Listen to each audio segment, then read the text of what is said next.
saat terjadi pandemi, yang kemudian pelaksanaan sholat jamaah itu kadang-kadang tidak boleh dilakukan di masjid atau tidak boleh dilakukan di lapangan, tetapi jamaah dipindah dilaksanakan di rumah masing-masing. Ini berlaku bagi satu kawasan, satu area yang ditetapkan oleh pemerintah, zonanya zona merah atau zona hitam. Gimana Pak? Jawabannya yang pertama, di zaman Nabi sholat berjamaah yang posisinya ketika itu terjadi hujan lebat, bagi yang belum berangkat ke masjid masih di rumah, mereka diberikan satu informasi karena hujan lebat, sholatnya dilakukan di rumah masing-masing. Nah, informasi sholatnya dilakukan di rumah masing-masing, redaksi yang dipakai itu shollu fi diyarikum, ini yang pertama, atau redaksi yang kedua shollu fi buyutikum. Penambahan redaksi shollu fi buyutikum itu ada yang ditaruh dalam rangkaian azan. Azan itu kan dimulai dari Allahu Akbar, Allahu Akbar, terus asyhadullah, asyhadullah, hayya shalah, hayya falah. Nah, sebelum ditutup dengan Allahu Akbar, Allahu Akbar, himbauan untuk sholat di rumah karena hujan lebat tadi dibaca di situ. Ini menurut satu ulama. Ulama yang lain, rangkaian azan itu dibaca dulu dari awal sampai selesai. Begitu azannya sudah selesai, baru ada tambahan. Karena sekarang hujan lebat, maka bagi yang belum nyampe masjid, ya sudah sholatnya di rumah masing-masing. Jadi jamaah bagi yang masih di rumah tidak dilakukan di masjid pada zaman Nabi itu konteksnya bukan karena ada wabah, bukan karena ada pandemi, tapi konteksnya karena hujan lebat. Nah, hujan lebat pada zaman Nabi itu jangan dibayangkan kayak sekarang, di mana dari rumah ke masjid umumnya jalan itu sudah halus, ada yang di beton, ada yang di aspal. Umumnya jamaah yang agak jauh jaraknya dari rumah ke masjid, mereka ke masjid itu sekarang ini naik motor atau naik mobil. Kalau zaman Nabi naik apa kira-kira? Yang ngeluarin ontang, ngeluarin kuda. Tetapi yang juga perlu diluruskan, Nabi mengatakan sholat dengan mengambil masjid yang jaraknya jauh agar kita mendapatkan keutamaan yang lebih. Itu konteksnya pada saat kita berangkat ke masjid itu, cara berangkatnya tidak naik kendaraan tapi jalan kaki. Nah, sekarang kan ada tren sholatnya pindah-pindah dari rumah agak jauh, subuh minggu pertama Blok M, subuh minggu kedua misalnya ke Kebayoran Baru, dia pilih itu. Kok itu dilakukan misalnya dia berangkat dengan jalan kaki, maka orang itu akan mendapatkan keutamaan berlebih dibandingkan ketika dia mendatangi masjid-masjid yang jauh itu dengan cara naik kendaraan. Ini yang juga harus diluruskan. Nah, kembali kepada di zaman Nabi, bagi yang belum berangkat ke masjid kemudian hujan lebat, Nabi nyuruh ya sudahlah sholatnya di rumah saja, atau ketika dia masih di kendaraan sholatnya di kendaraan saja. Itu pernah terjadi dan banyak dijelaskan banyak riwayat hadis. Tetapi bahwa pada zaman Nabi jamaah di masjid tidak dilakukan bagi yang belum berangkat ke masjid karena pandemi, setahu saya tidak ada riwayat yang menjelaskan itu. Tapi kemudian ulama usul fikih memahami begini, memahami itu istilahnya mafhum. Mafhum itu ada muwafaqah, ada mukhalafah, yang kemudian bisa diletakkan penyelesaian hukumnya dengan pendekatan kias. Lah kias itu nanti ada a'la, ada musawi, ada adna. Nah, kata ulama usul fikih, hanya gara-gara hujan saja Nabi memberikan dispensasi untuk tidak, masih di rumah ya, untuk tidak jamaah di masjid. Maka ketika ada situasi yang resikonya lebih berbahaya dari sekedar hujan lebat, cuaca buruk, tentu ini lebih dibutuhkan solusi agar jamaah selamat, dia tidak lagi dianjurkan untuk pergi ke masjid. Jadi kebutuhan menyelamatkan diri dari bahaya akibat pandemi ini lebih mendesak dibandingkan menjaga keselamatan diri sekedar karena hujan turun lebat. Ini namanya pendekatannya kias.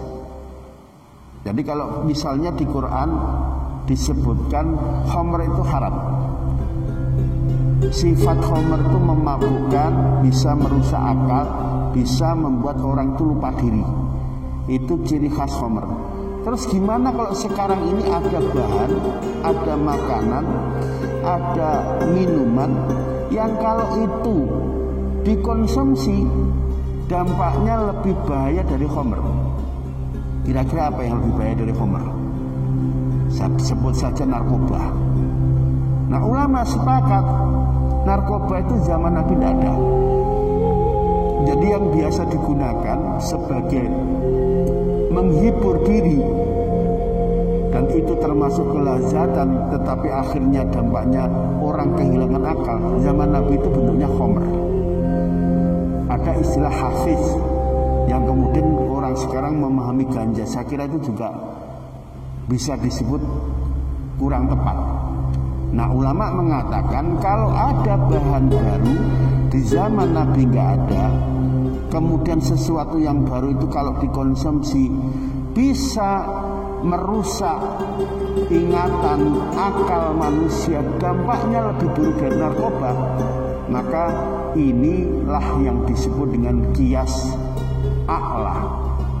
Ini namanya kias a'la. Begini Pak, sekarang itu ada rokok yang orang itu kalau merokok dampaknya nggak separah ketika orang itu minum khamr, minum oplosan. Terus hukum merokok apa Pak? Nah, nanti perdebatannya menjadi panjang. Tetapi kalau ini mau diurai dengan pendekatan kias analogi, rokok dikiaskan dengan khamr dalam hal larangan untuk dikonsumsi, haram untuk dikonsumsi. Alasannya misalnya rokok bisa menyebabkan bahaya bagi kesehatan jasmani, meskipun dampak bahayanya tidak separah atau seberat karena minum khamr. Nah, kalau ada sesuatu yang baru diyakini dia bisa berdampak tidak baik, tetapi dampaknya kecil dibandingkan dengan hukum asal yang menetap pada khamr, ini yang disebut dengan kias adna. Namanya kias adna.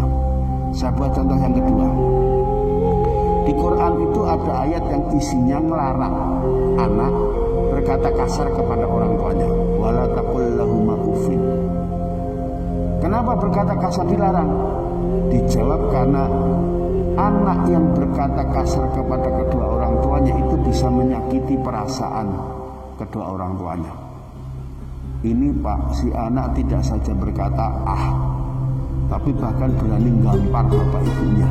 Nah, ulama menjawab, anak yang berani menggampar ibu bapaknya berarti tindakannya lebih parah, lebih berat dibandingkan ketika anak hanya bilang Maka kemudian kesimpulannya, orang yang berani menampar orang tuanya, anak yang berani menampar kepada orang tuanya, derajat hukum haramnya lebih tinggi daripada tindakan anak sekedar dia bilang kepada kedua orang tuanya.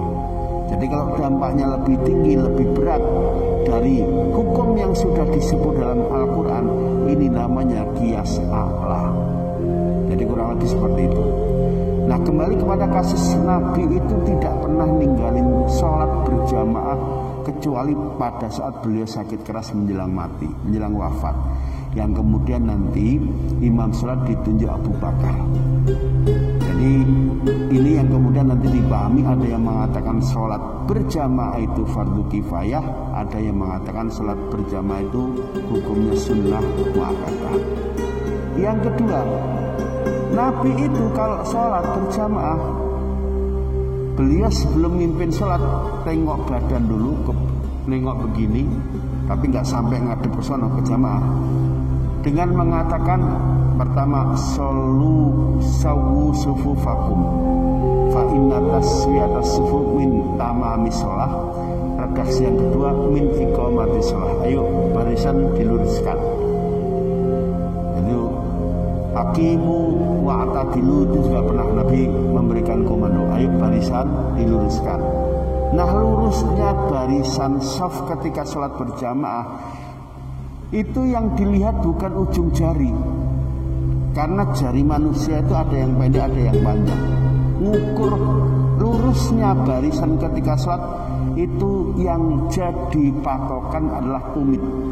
Jadi garis ini itu posisinya untuk naruh tumit kita, bukan ujung jari dipasin garis hitam ini.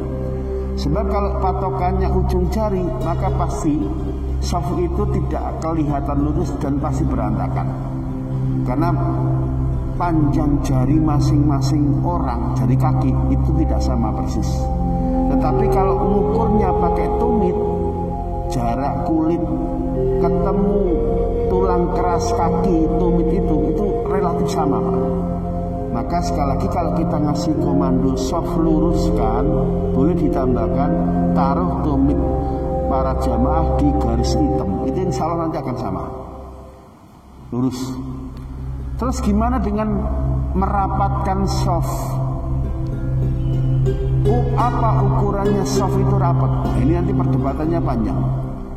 Kalau kembali kepada fatwa mayoritas ulama, bukan fatwanya ulama Wahabi, barisan dianggap rapat itu asal anggota badan yang terluar ini sudah nyentuh terhadap anggota badan jamaah yang berdiri di samping kanan dan samping kiri.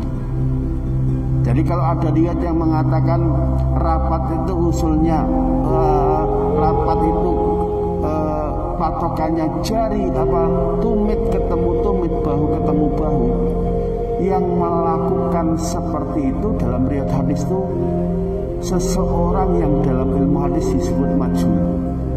Jadi salah satu redaksi yang dipakai, wa kana ahaduna yulsiku qadamahu bi qadamihi wa mangkibahu bi mangkibihi.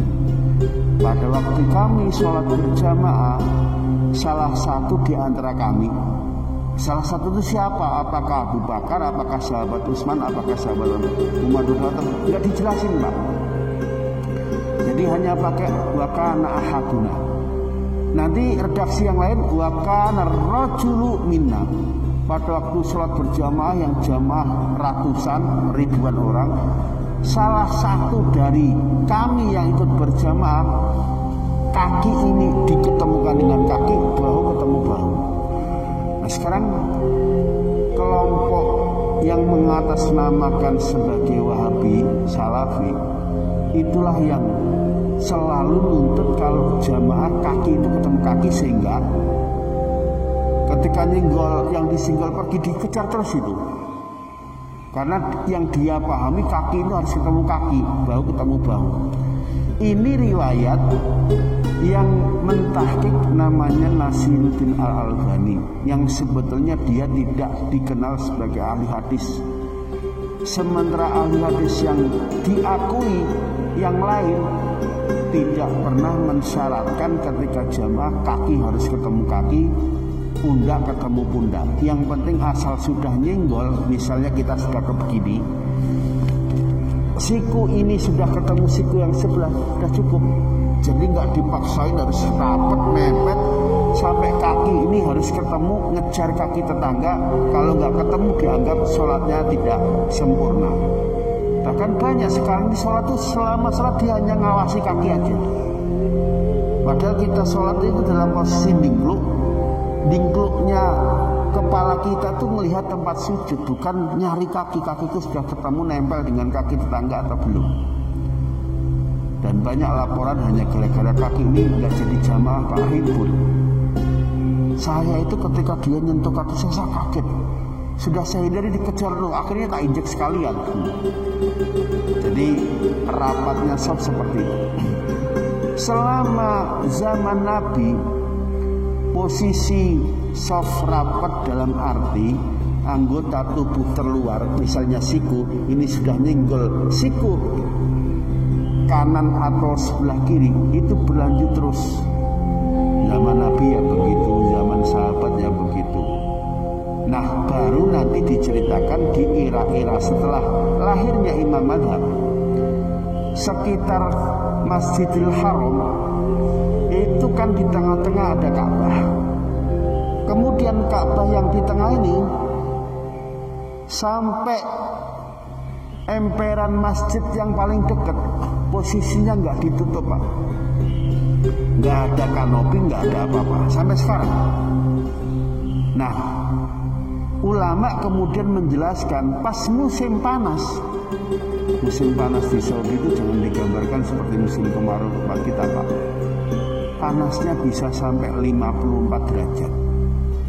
Bayangkan kalau pas musim panasnya 54 derajat, kemudian orang itu jamaah di Masjidil Haram, dia ngambil posisi di area yang atasnya nggak ada penutup. Kira-kira sinar matahari pas sholat zuhur itu panas nggak? Ukuran untuk orang Indonesia pasti itu panas. Makanya kemudian jangan heran kalau posisi jamaah antar Ka'bah dengan emper yang paling luar Masjidil Haram itu kadang-kadang kosong Pak, nggak ada jamaahnya. Dihindari. Kenapa? Nggak kuat karena terik panas tadi. Ini berarti sholat ketika berjamaah mestinya menurut sebagian ulama sunnahnya nempel rapat. Gara-gara sinar matahari yang terik musim panas, akhirnya tempat yang nggak ditutup nggak diisi, softnya lubang. Imam di sono dia dapat tempat yang nyaman. Kemudian ada makmum lagi, posisinya ada di emperan masjid yang ada penutupnya. Antara imam dengan makmum yang nggak ada penutupnya itu nggak diisi Pak. Ini kemudian memunculkan fatwa para ulama. Dalam bahasa fikihnya begini, wa ta'akhuruhum 'anis shaffi li satil fujjah li udrin kaharn bil Masjidil Haram lam tukrah wa la tafutu al fadilah. Dalam situasi misalnya cuaca panas, matahari luar biasa terik, sehingga shaf itu kelihatan lubang kosong nggak diisi, maka yang sholat dalam keadaan shaf itu tidak rapat dibiarkan kosong, ini situasi semacam ini tidak dinilai makruh dan tidak menggugurkan keutamaan berjamaah. Nah sekarang ini ada pandemi yang menurut para dokter sedunia, nggak hanya di Indonesia, salah satu ikhtiar biar nggak ketularan virus, softnya itu harus dibuat renggang. Ini berapa meter nih? 1 meter ya. Ada yang dibikin 1,5 meter, bahkan ada yang dibuat softnya itu berjarak 2 meter. Pak, apakah ini dibenarkan? Kan banyak dai-dai yang kemudian komentarnya nggak ada itu soft renggang kayak gini. Zaman Nabi nggak pernah melakukan. Ya betul, Nabi nggak pernah melakukan karena tidak ada kebutuhan untuk merenggangkan soft. Tapi perlu diingat pada saat posisinya ada di Masjidil Haram, masuk di era modern, masjid sudah direnovasi, antar ruangan paling depan masjid dengan Ka'bah itu sekarang belum ditutup. Pas musim panas terik, panas luar biasa, itu fakta bahwa antara imam dengan jamaah softnya kemudian lubang-lubang yang pas kena sinar matahari, nggak ada yang berdiri di situ, itu ternyata dibenarkan. Ulama bahkan berani mengatakan kondisi berjamaah yang seperti itu tetap dapat keutamaan berjamaah, dan jamaah seperti itu tidak dinilai makruh. Nah, saya yakin kalau dai-dai itu tahu sejarah, paling tidak dia pernah keluyuran sampai ke Mekah, melihat kondisi jamaah di Mekah kalau musim panas seperti itu, dia nggak akan maksa. Sof, rapetin. Nggak ada sof dibuat renggang-renggang zaman Nabi. Ini gambaran loh, dia nggak ngerti situasi yang terjadi di sekitar Arab, termasuk situasi di Masjidil Haram. Memang ada Pak Ustadz yang memaksa jamaahnya untuk tetap merapatkan sof padahal lagi ada pandemi. Kemarin video yang dari satu daerah itu pernah lihat nggak? Pas Idul Fitri, dia berdiri di podium kemudian ngingetin jamaah harus rapat katanya. Lihat videonya itu, ada itu. Ini gambaran bodohnya itu. Kebodohan karena tidak mengerti maqasid syariah. Jadi sekali lagi, dalam situasi pandemi, ketika rapat ini dipandang berbahaya, maka harus mengambil jarak, soft direnggangkan, tujuannya untuk menjaga keselamatan, selalu melaksanakan protokol kesehatan yang ditetapkan pemerintah berdasarkan rekomendasi para dokter.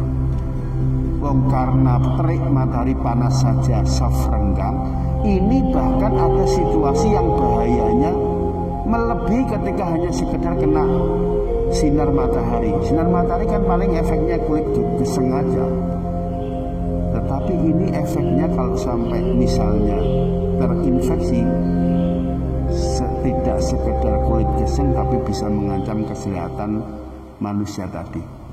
Nah, ini contoh ini. Yang kedua, sama ngeritik, nggak ada Pak maskeran. Siapa saja yang masuk masjid pasti dia aman dan dia selamat. Wa man dakhalahu kana amina. Dia pakai ayat lagi. Dia nggak ngerti kalau ayat wa man dakhalahu kana amina itu bukan berarti aman, selamat dari virus, tapi selamat dari musuh yang ngejarnya.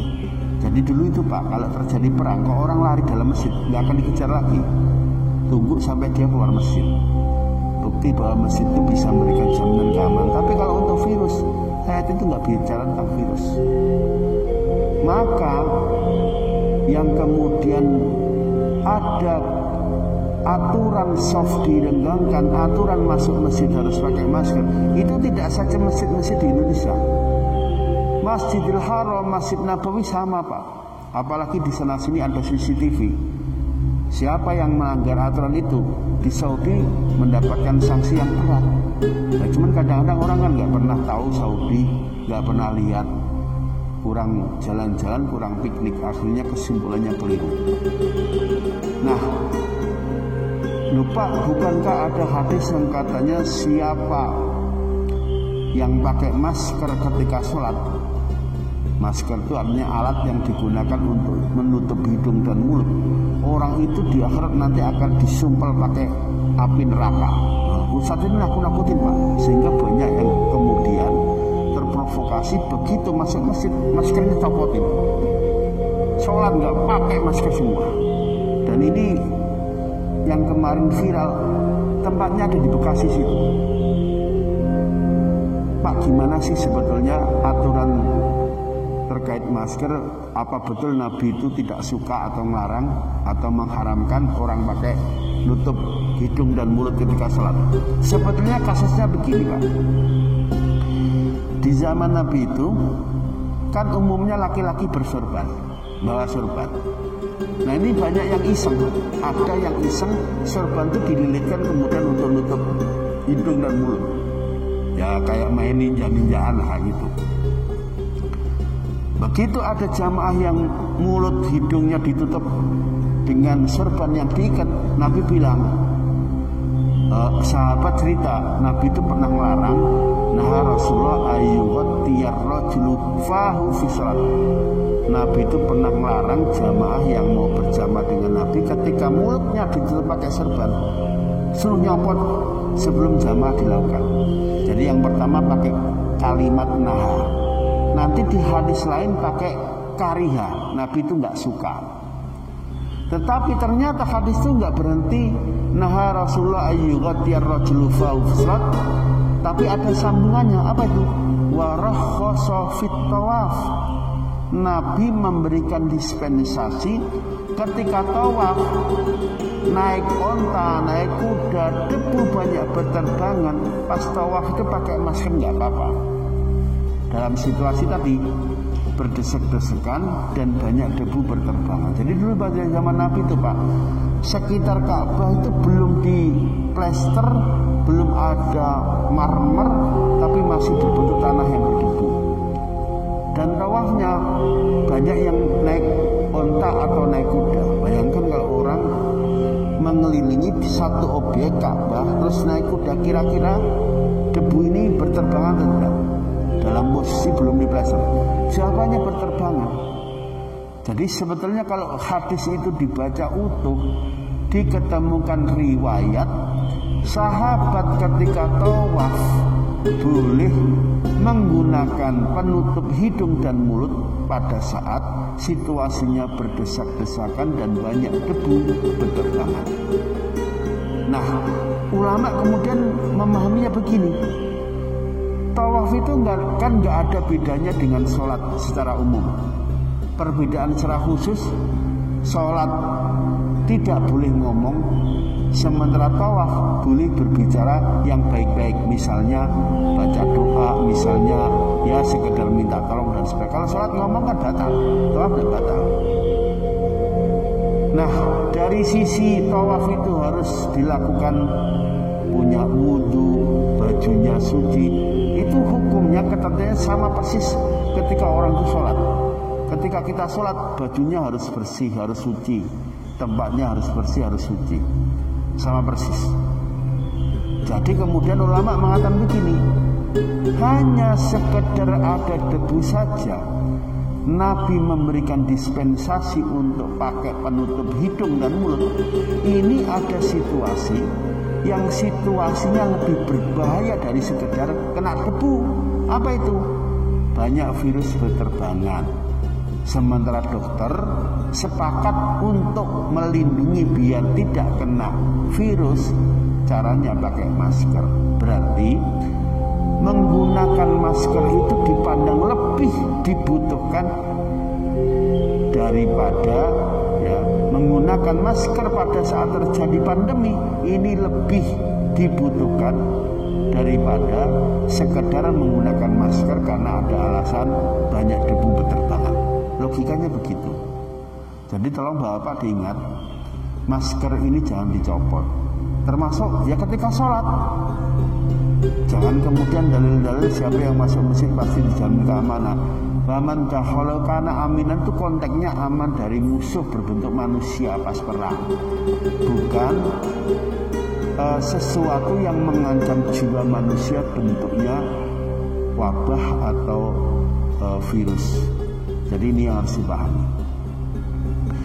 Begitu juga di zaman Nabi, selama Nabi hidup, untuk melakukan sholat Jumat itu Pak, satu kampung hanya satu masjid.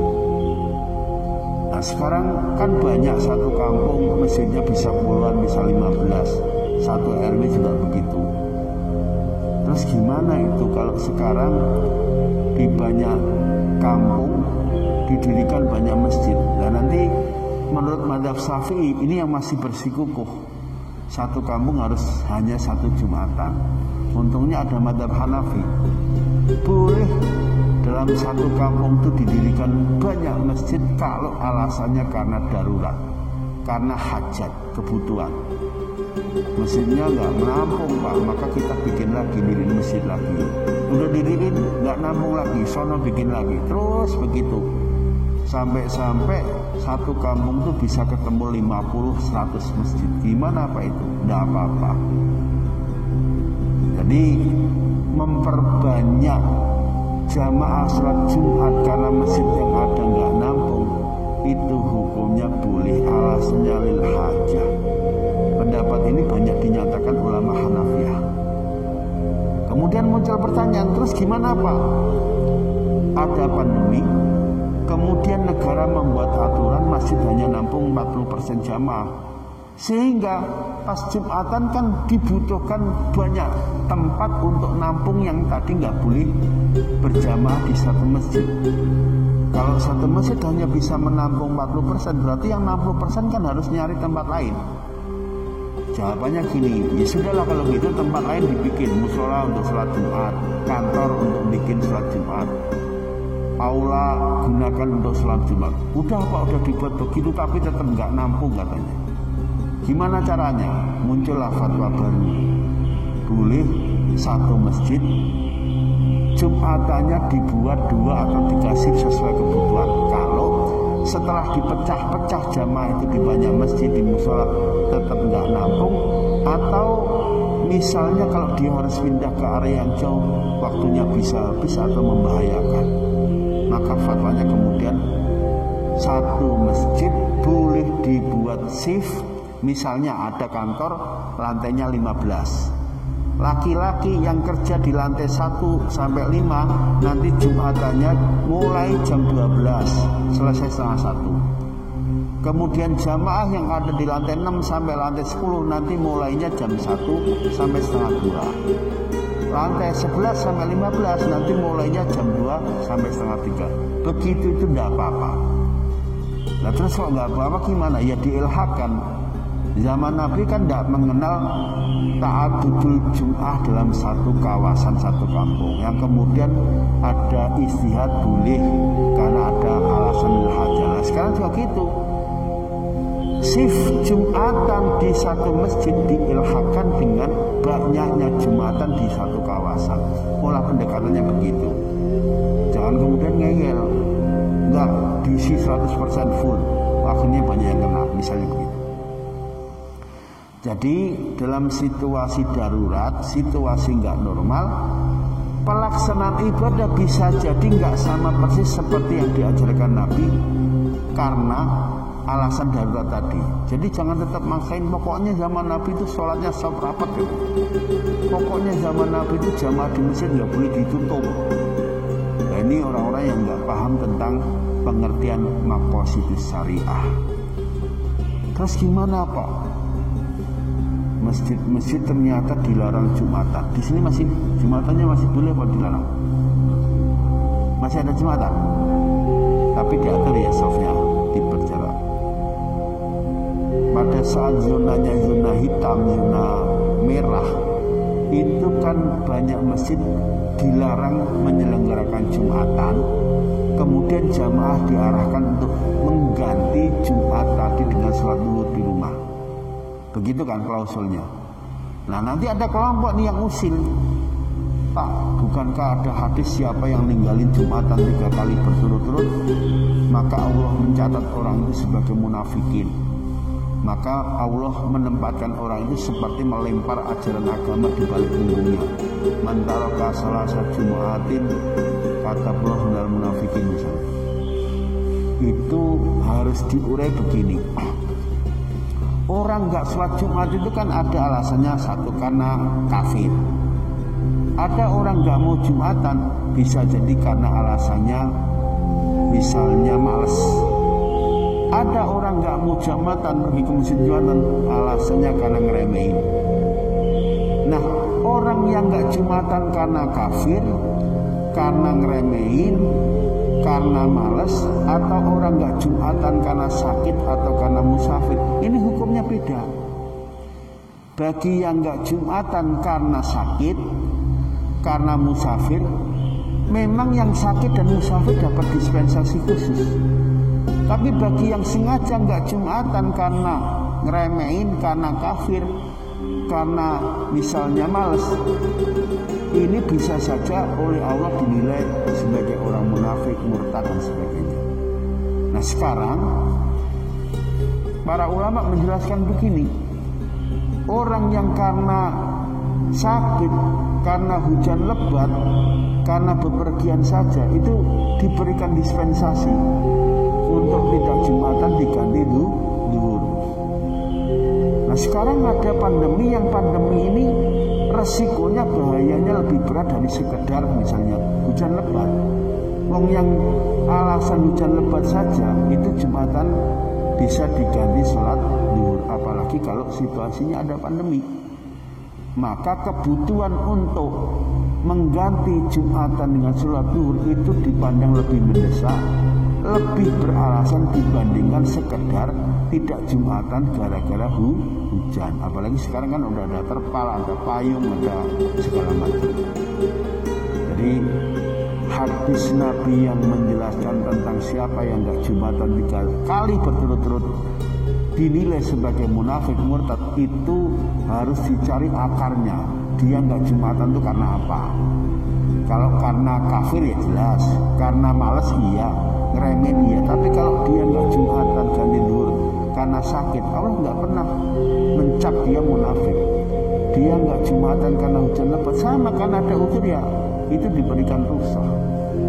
Nah, rukhsah nggak Jumatan karena pandemi ini dipandang lebih kuat, lebih mendesak daripada nggak Jumatan diganti zuhur sekedar misalnya hujan lebat atau karena dia lagi musafir. Jadi inilah yang perlu dipahami para jamaah. Kita harus yakin dan paham kalau situasinya sekarang ini nggak normal. Karena situasinya nggak normal, maka pelaksanaan ibadah menyesuaikan. Caranya dipahami dengan pendekatan usul fikih, apakah qiyas, apakah ilhad, atau cara yang lain. Baik, saya kira seperti ini sebagai pengantar. Nanti kita akan mulai meneruskan mengkaji kitab At-Tadhib, dimulai dari kitab Shalah. Karena yang depan-depan sudah kita pelajari dulu, sempat libur lama. Nanti mulai lagi, dimulai dari bab tentang sholat. Kalau ada yang ingin bertanya atau komentar, saya persilakan. Ada pertanyaan? Menyangkut kebijakan pemerintah boleh juga ditanyakan di sini. Termasuk ya orang-orang yang rewel, yang nyinyir juga boleh diklarifikasi di sini. Ada pertanyaan? Bapak? Saya akan jelaskan lagi. Pak, ini jamaah dari rumah sudah nyampe ke masjid, terus turun hujan lebat. Apakah kemudian yang sudah nyampe masjid disuruh pulang sholat di rumah? Kan tadi Nabi bilang, karena hujan sholatlah kalian di rumah, sholatlah kalian di kendaraan. Itu kira-kira perintah Nabi berlaku untuk siapa? Bagi jamaah yang belum nyampe masjid. Sementara yang sudah dalam masjid, ya jamaah itu yang ada, sholat di situ. Jangan kemudian pulang-pulang. Dia udah nyampe masjid disuruh pulang. Jadi perintah sholu fi buyutikum itu bagi jamaah yang pas hujan posisinya dia masih di rumah. Kalau dia sudah ke masjid sebelum turun hujan, pas mau jamaah hujan lebat, dia udah dalam masjid, ya dia jamaah dengan teman-temannya itu. Itu loh maksudnya. Baik, ada lagi pertanyaan? Ada yang nanya nggak? Kalau nggak ada, ya kita tutup sama-sama dengan bacaan alhamdulillah. Alhamdulillahirabbil alamin. Sampai ketemu lagi insyaallah pada bulan yang akan datang. Terima kasih.